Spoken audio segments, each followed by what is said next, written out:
नमस्कार। Local well pharmacy software की team की ओर से मैं चिराग आपका इस वीडियो में स्वागत करता हूं। इस वीडियो में आगे चलने से पहले आप हमारे YouTube चैनल को सब्सक्राइब ज़रूर करें ताकि फार्मेसी बिजनेस से जुड़ी जानकारी और वीडियोस को हम आप तक पहुंचा सकें। आज के इस वीडियो में हम आपको हमारे सबसे नवीनतम फीचर पेशेंट मेडिसिन फॉलोअप्स के बारे में जानकारी देने आए हैं। तो यदि आप अभी मेरा स्क्रीन देख पा रहे हैं तो यहाँ पे हमने अहमदाबाद का एक रिटेल फार्मेसी बिजनेस का अकाउंट ओपन किया हुआ है जिसका नाम है टोटल हेल्थ। यदि हम इसका लास्ट 30 डेज़ का डेटा देखें तो यहाँ पे सॉफ्टवेयर आपको दिखा रहा है कि इन्होंने लास्ट 30 डेज़ में 607 कस्टमर्स को सर्व किया है। अब कोई भी फार्मेसी बिजनेस के दो तरीके के कस्टमर आते हैं। पहले तो वो कस्टमर जो sugar, blood pressure, kidney failure, epilepsy इस तरीके की बीमारियों से ग्रस्त हैं। ऐसे कस्टमर्स को हम क्रॉनिक डिजीज़ कस्टमर्स बोलते हैं और ये कस्टमर के रिपीट होने का रेट बहुत ज़्यादा है। दूसरे तरीके के कस्टमर को हम एक्यूट डिजीज़ कस्टमर बोलते हैं जिसमें बीमारियां जैसे कि स्टमक एक, हेडेक, एसिडिटी इस तरीके की बीमारियां होती हैं। ऐसे कस्टमर्स का दोबारा आने का चांस बहुत ही कम होता है। तो अगर इस बात को ध्यान में रखते हुए अगर आप इनके नए कस्टमर को देखें तो इस बिज़नेस ने 212 कस्टमर्स को सर्व किया लास्ट 30 डेज़ में और जो रिपीट कस्टमर है वो लगभग 400 हैं। रिपीट का मतलब है जो पुराने कस्टमर थे और दोबारा आपके पास लास्ट 30 डेज़ में वापस आए हैं। अब कोई भी एक एवरेज फार्मेसी बिजनेस को अगर आप देखेंगे तो लगभग उसका 30% से 40% जो कस्टमर होते हैं वो उसके रिपीट कस्टमर होते हैं। लेकिन यहाँ पे अगर आप देखें तो लगभग 67% से लेकर 70% जो इसके कस्टमर हैं वो इनके रिपीट कस्टमर हैं। तो रिपीट कस्टमर के ज़्यादा होने का जो कारण है वो अभी हम आगे जानते हैं इस वीडियो में। उसके लिए पहले आप सेल सेक्शन में आइए हैं। सेल सेक्शन में अगर आप आते हैं, यहाँ पे अगर आप ऐड न्यू सेल को क्लिक करते हैं, मान लीजिए मैं एक कस्टमर यहाँ पे सिलेक्ट कर लेता हूँ।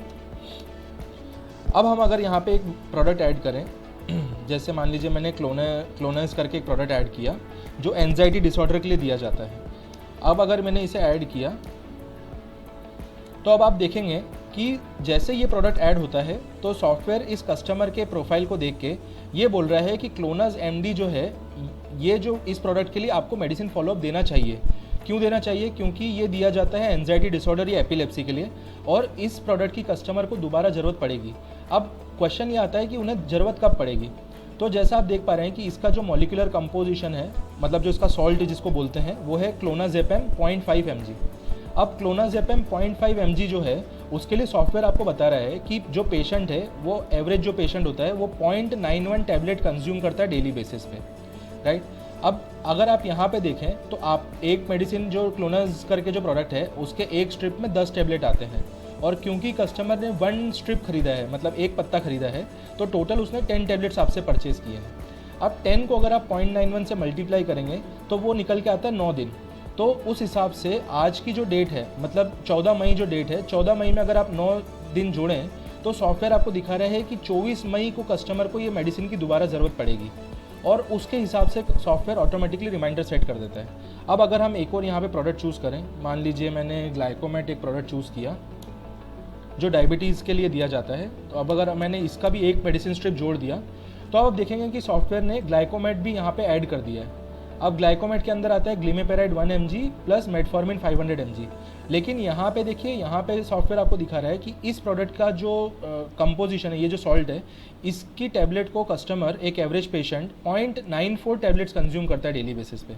इसीलिए क्योंकि इस और दूसरी चीज़ ये भी देखिए कि ये जो ग्लाइकोमेट है इसके एक स्ट्रिप में 15 टैबलेट्स आते हैं और क्योंकि उसने एक स्ट्रिप खरीदा हुआ है मतलब उसने 15 टैबलेट्स खरीदे हैं। अगर मैं 15 को 0.94 से मल्टीप्लाई करूँगा तो 14 तारीख के हिसाब से सॉफ्टवेयर ये बता रहा है कि 30 तारीख को इस कस्टमर को दोबारा इस मेडिसिन की ज़रूरत पड़ेगी। अब जब आप सेव करेंगे तो ये दोनों प्रोडक्ट का जो फॉलोअप है वो सॉफ्टवेयर ऑटोमेटिकली इस कस्टमर के प्रोफाइल पे ऐड कर देगा। अब जब कस्टमर का ये रिमाइंडर देने की तारीख आएगी तब आपको सॉफ्टवेयर यहाँ पे डैशबोर्ड पे रिमाइंडर दिखाएगा कुछ इस तरीके से। अगर आप यहाँ पे फॉलोअप को क्लिक करते हैं तो आपको सॉफ्टवेयर फॉलोअप सेक्शन में लेके जाएगा। यहाँ पे जैसे अगर हम मान लीजिए एक कस्टमर को चूज़ करते हैं, मान लीजिए मैंने एक जानकी बेन हेमनानी कस्टमर को चूज़ किया, तो सॉफ्टवेयर आपको दिखा रहा है कि इनको 7 मई को आपको फॉलोअप देना है और इनके 2 फॉलोअप जो हैं वो पेंडिंग हैं। अगर आप इसको क्लिक करते हैं तो राइट साइड में आपको उनकी पूरी डिटेल दिखेगी। जैसे आपको दिखा रहा है कि जानकी बेन हेमनानी जो है वो 5 जुलाई से आपकी कस्टमर है, मतलब 5 जुलाई से सॉफ्टवेयर उनको ट्रैक कर रहा है और वो 80 साल की एक महिला है, राइट। वो भी आपको सॉफ्टवेयर यहाँ दिखा रहा है। उसके नीचे अगर आप आएंगे तो सॉफ्टवेयर आपको उनकी थोड़ी सी और डेटा एनालिटिक्स दिखा रहा है, जैसे उनकी इंपॉर्टेंस दिखा रहा है। इंपॉर्टेंस का मतलब क्या है कि ये कस्टमर का फ्यूचर में आपको धंधा देने का चांस क्या है। तो सॉफ्टवेयर आपको दिखा रहा है कि इनका 60% चांस है कि ये कस्टमर दोबारा आपको फ्यूचर में आके बिजनेस देंगी। फिर इनका दिखा रहा है कि टोटल ये कस्टमर आपके पास 19 बार आई हैं, आज तक 19 बार उन्होंने परचेज़ किया आपसे, 5,192 रुपये का उन्होंने आपको बिजनेस दिया है। ये कस्टमर ऑन एन एवरेज हर 10 दिन में आपके पास वापस आ रहे हैं, और जब भी वो आते हैं तो लगभग 273 रुपये का माल आपसे परचेज़ करते हैं। तो ये तो हो गया उनका कस्टमर का डेटा एनालिटिक्स। अगर हम इसके नीचे आएँ तो सॉफ्टवेयर आपको यहाँ पे उस कस्टमर के फॉलोअप्स दिखा रहा है। तो यहाँ पे देखिए, सबसे पहला आपको फॉलोअप दिखा रहा है एसिटालोप्रैम एंड क्लोनाजेपैम, जो भी एक एपिलेप्सी के लिए दिया जाने वाला प्रोडक्ट है, एंजाइटी डिसऑर्डर के लिए। अब आपको सॉफ्टवेयर दिखा रहा है कि ये जो प्रोडक्ट है, इसको जो एवरेज पेशेंट है वो 2.14 टैबलेट्स कंज्यूम करता है डेली बेसिस पे, और एक ये शेड्यूल एक्स कैटेगरी का ड्रग है। अब आपको यहाँ पे देखिए नीचे दिखा रहा है कि पेशेंट ने 6 मई को 30 टैबलेट परचेज किए थे इस प्रोडक्ट के, और अब जब वो दोबारा वापस आएंगे, वो आएंगे मई 20 को। मई 20 को वो आपसे 10 टैबलेट परचेज करने वाले, ना कि 30 टैबलेट। ये कहाँ से आया है? ये सॉफ्टवेयर ने उस कस्टमर की पुरानी हिस्ट्री जो है, उस पूरी हिस्ट्री को एनालाइज करके आपको बता रहा है कि कस्टमर पिछली बार तो 30 टैबलेट ले गया था, लेकिन अगली बार जब वो आएगा तो उसके ज़्यादा चांस है कि वो आपसे 10 ही टैबलेट परचेज करेगा।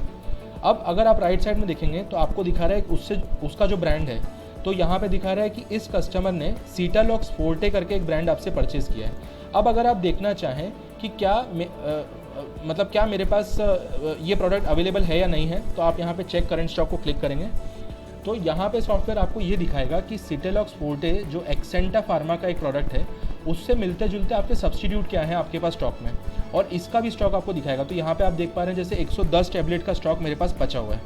लेकिन मान लीजिए अगर ये प्रोडक्ट आपके पास नहीं है, तो आपको उससे मिलते जुलते दूसरे प्रोडक्ट भी दिखा रहा है दूसरे ब्रांड में, जैसे सिप्ला का एस-सीटाडेप, इंटास का डेप्रान, अबॉट का जेटालो, राइट। एंड साथ में हर प्रोडक्ट का स्टॉक दिखा रहा है और साथ में उसकी एक्सपायरी डेट दिखा रहा है। जो प्रोडक्ट पहले एक्सपायर हो रहा है वो सबसे ऊपर में दिखा रहा है, और साथ में आपको ये भी दिखा रहा है कि टैबलेट वाइज उसके प्राइस में क्या डिफरेंस है, क्या वो कितना सस्ता है या कितना वो महंगा है। जैसे यहाँ पे आपको दिखा रहा है कि ये लगभग 24% महंगा है सीटालॉक्स के कंपैरिजन में। तो इस तरीके से आप उसका स्टॉक भी चेक कर सकते हैं। और राइट साइड में आपको दिखा रहा है कि इस कस्टमर के पास आज के दिन में उसके पास कितने टैबलेट्स बचे हुए हैं। तो सॉफ्टवेयर दिखा रहा है कि आज के दिन पे इस कस्टमर के पास 13 टैबलेट्स बचे हुए हैं इस पर्टिकुलर प्रोडक्ट के। तो ये इस तरीके से आपको ना सिर्फ ये दिखा रहा है कि लास्ट टाइम कस्टमर ने कितना परचेज़ किया था, ये आपको ये भी रेकमेंड कर रहा है कि जब वो नेक्स्ट टाइम आएगा तो वो आपसे क्या परचेज़ करेगा, और साथ में ये भी बता रहा है कि आज के दिन में उसके पास कितने टैबलेट्स बचे हुए हैं। यदि आपको यहाँ पे ये जो फॉलोअप दिया गया है, ये अगर आपको हेल्पफुल लगता है तो आप इसको यहाँ पे हेल्पफुल मार्क कर दें, या अदरवाइज आप उसको नॉट हेल्पफुल मार्क कर दें।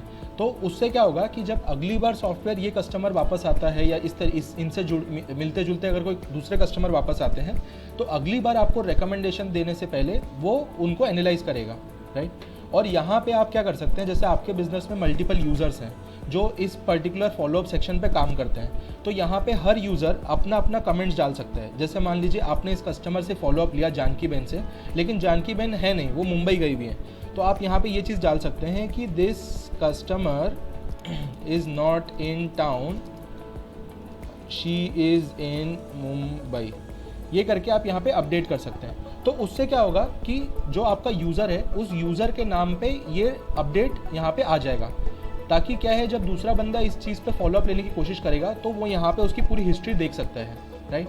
और है ना, तो आप यहाँ से फिर इस जो फॉलोअप है इसको या तो आप एडिट भी कर सकते हैं या डिलीट कर सकते हैं। अभी के लिए हम इसको डिलीट कर देते हैं। तो इसी तरीके से आपके पास यहाँ पे सारे फॉलोअप्स आ जाएंगे उस कस्टमर के। अब अगर इस कस्टमर को आपको मैसेज करना है तो आप यहाँ पे सिलेक्ट ऑल को क्लिक करिए, और आप अगर इस व्हाट्सएप बटन को दबाएंगे तो ये कस्टमर को व्हाट्सएप पे इन दोनों प्रोडक्ट्स के लिए रिमाइंडर चला जाएगा, राइट। तो इस तरीके से आप बहुत ईजिली अपने जो एग्जिस्टिंग कस्टमर्स हैं उनके साथ फॉलोअप ले सकते हैं। अब जैसे आपको यहाँ पे दिखा रहा है, इस हफ्ते में इस बिज़नेस को 97 कस्टमर्स को फॉलोअप देना है।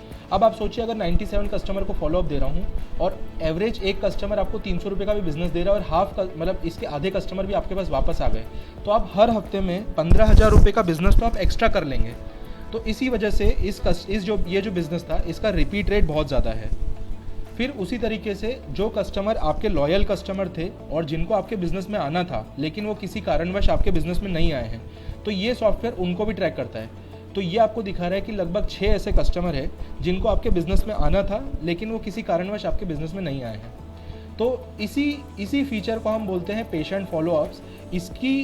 इसमें लोकल वेल और दूसरे सॉफ्टवेयर में अंतर ये है रिफिल रिमाइंडर्स में कि वहाँ दूसरे सॉफ्टवेयर में जो रिफिल रिमाइंडर काम करता है वो काम करता है इनवॉइस लेवल पे, लेकिन इनवॉइस लेवल पे फॉलोअप काम नहीं कर सकता क्योंकि मान लीजिए कि उसका एक सेल है जिसके अंदर एक डायबिटीज़ का ड्रग है और साथ में आपने उसको एक एलर्जी का ड्रग दिया हुआ है, तो उन दोनों ड्रग्स का जो फॉलोअप है वो इंडिविजुअली डिसाइड किया जाना चाहिए। तो इसीलिए लोकल वेल में जो फॉलोअप होता है वो फॉलोअप उसके ड्रग लेवल पे, मतलब जो मॉलिक्यूल या सॉल्ट लेवल पे होता है उस सॉल्ट लेवल पे ड्रग वो होता है। और ये पूरा सिस्टम कम्प्लीटली ऑटोमेटेड है, इसमें यूज़र को कोई भी इनपुट देने की ज़रूरत नहीं है। यही जो चीज़ है ये हमारा जो मेडिसिन फॉलोअप सिस्टम है, पेशेंट मेडिसिन फॉलोअप सिस्टम, इसको बाकी किसी भी सॉफ्टवेयर से बहुत ही अलग बनाता है। इससे रिलेटेड अगर आपके कोई भी और क्वेश्चन है या आप इस चीज़ पे अगर आप और भी डिटेल में एक डेमो चाहते हैं तो आप हमारी टीम को कभी भी रीच आउट कर सकते हैं या आप अपने क्वेश्चंस को इस वीडियो के कमेंट सेक्शन में डाल सकते हैं, जहाँ पे हमारी टीम उसका जवाब आपको तुरंत प्रभाव से देगी। धन्यवाद।